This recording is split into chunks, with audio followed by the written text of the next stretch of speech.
I'm an advocate for doing things in moderation, which I guess makes sense when you consider one of my favourite stories growing up was Goldilocks and the Three Bears.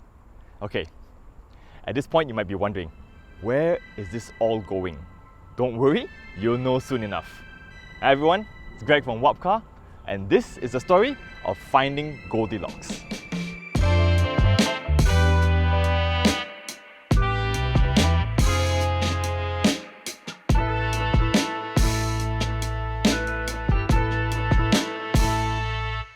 I can appreciate both the base spec and the flagship variants, but when it comes to buying said car, I tend to look at the middle child, so to speak. Which brings me to our guest for today, the 2023 Mazda CX-3 2-litre Core. Last year, Bermaz Motor introduced two variants to sit below the 2-litre high. So now we've got the 1.5-litre Core, the 2-litre Core you see here, and the 2-litre high. As for prices, the range now kicks off at 108,000 ringgit for the 1.5-litre, 118,000 ringgit for the 2-litre Core, and finally 131,000 ringgit for the 2-litre high. Sorry to interrupt myself, but I come from the future with breaking news. See, very recently, Bermaz Motor decided to drop the Core models and replace them with Plus variants instead. So, for the remainder of this review, which was shot before the introduction of the Plus variants obviously, we're going to be looking at what exactly has changed, beginning with the price. So the range now kicks off at 116,000 ringgit for the 1.5-litre Plus, going up to 126,000 ringgit for the 2-litre Plus, and then finally topping out at 139,000 ringgit for the 2-litre High. Now if you want to compare all three variants to see which model has what, head on over to WapCar.my. But for today, we're going to be focusing on the middle child of the CX-3 range. Now, before we dive into what you get or don't get on the 2-litre Core model, it's important to know that while it's still a CBU model, it's now assembled in Thailand as opposed to Japan, right? Okay, with that out of the way, let's get on to the way it looks. And for SUV that's been around since 2015, I think it's still quite the looker actually. Kudos to Mazda on their Kodo design direction in terms of making a car look quite timeless. However, I do think that the loss of the LED headlights, which are now replaced by halogen projector units instead, is a bit tough to swallow. I mean, the DRLs are also bulb units and we lose the LED front fog lamps too, unfortunately. The same applies for the taillights, as the Core models lose out on LED units at the back as well. The side mirrors are powered, but we lose out on the auto-fold capabilities. And right away, these shortcomings have been addressed with all variants gaining LED headlamps and DRLs, while the High even gets LED front fog lamps. At the rear, all models now get LED combination taillights, bulb fog lamps, and LED reverse lights, and the side mirrors even feature auto-folding capabilities. And now, back to regular programming. And perhaps the biggest aesthetic change that most people will notice right away is this. You see, on the Core models, we get 16-inch alloy wheels paired to two 15/60 tyres, as opposed to the High models, 18-inch units paired to two 15/50 tyres. Now, all in all, I think it looks like a pretty good car. I don't think it looks so much like a low-spec car as some people might make it out to be. Now, let's go check out the interior.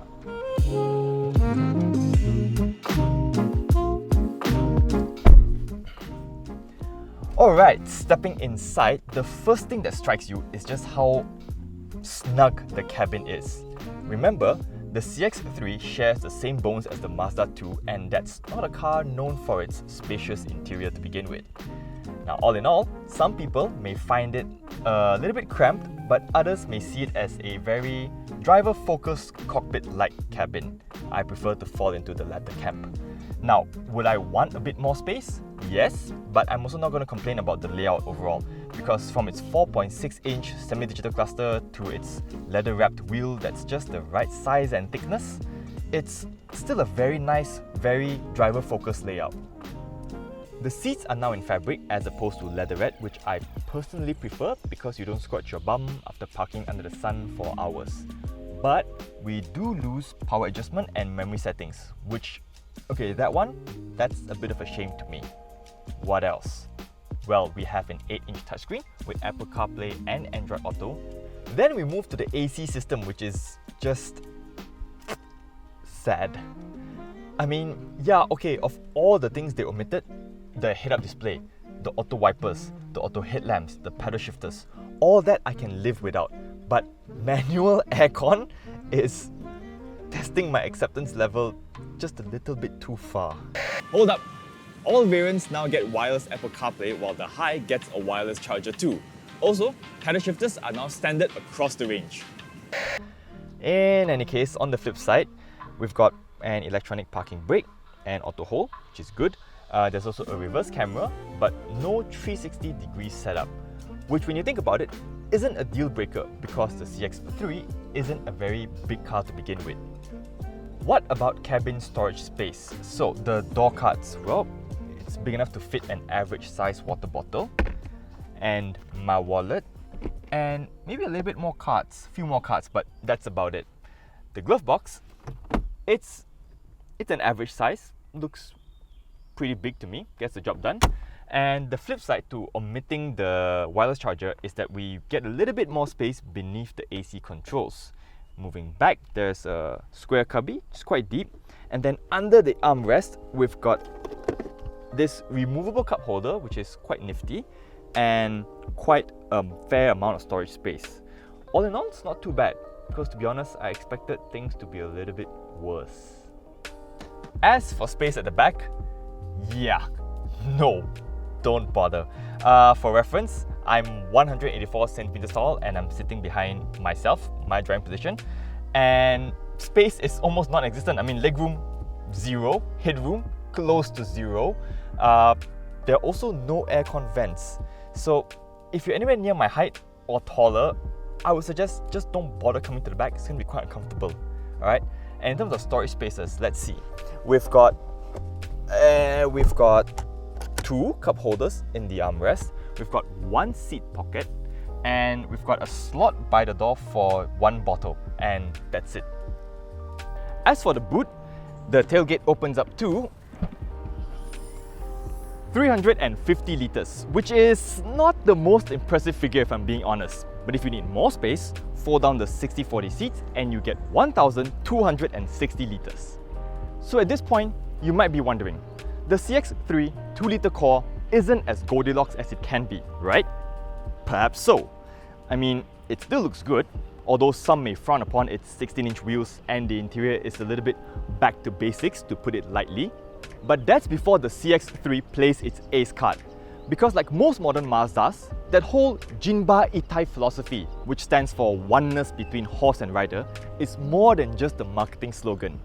From the moment you open the door and get in, the ergonomics and driving position are spot on.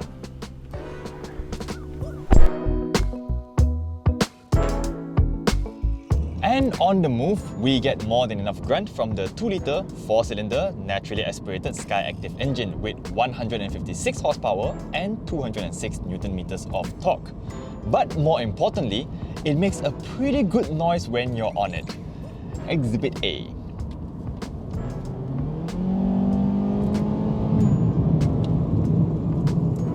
Not bad at all. And the 6-speed auto is also a very good dance partner to the engine, because when you're really on it, it always seems to be able to find the right gear. You know, so much so that I'm not even missing the pedal shifters at all, which is a very good sign that an automatic transmission has been very, very nicely tuned. And the ride quality is still so good. Remember those smaller wheels with the thicker sidewalls? Yeah, they come into play because all those smaller imperfections get ironed out even more so. And that well-damped sensation, when you run over potholes or nasty surfaces, it's still there.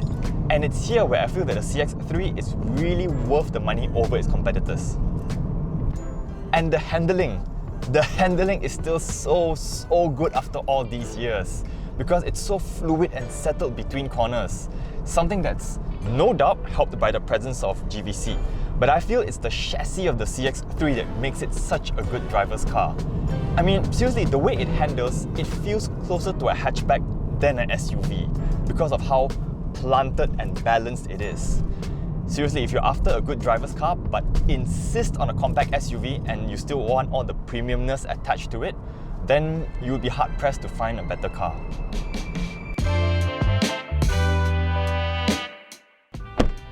Now we have to answer the million-dollar question. Is the Mazda CX-3 2-litre core really the Goldilocks spec in the range? Well, that depends. If you want the best bits of the CX-3 with no frills, then yes, because it retains all the hallmarks of a great driver's car without the tech and the toys that can be a little bit overwhelming. I just wish that they included the safety kit and the ADAS features of the high model though. Which the new Plus variants have. We've got high beam control, blind spot monitoring, rear cross traffic alert, lane departure warning, and smart city brake support. Also, airbag count is up to 6 from 2 from the core models. So if you think that the 2-litre core models were already quite Goldilocks in a way, the 2-litre Plus is even better. And on that note, thank you so much for... You know what? Forget it. I'll let Pass Me handle the sign-off. I'm off to lunch. And on that note, we've come to the end of today's story. Thank you so much for joining me on this journey, and do subscribe for more content like this. Till the next one, drive safe and take care.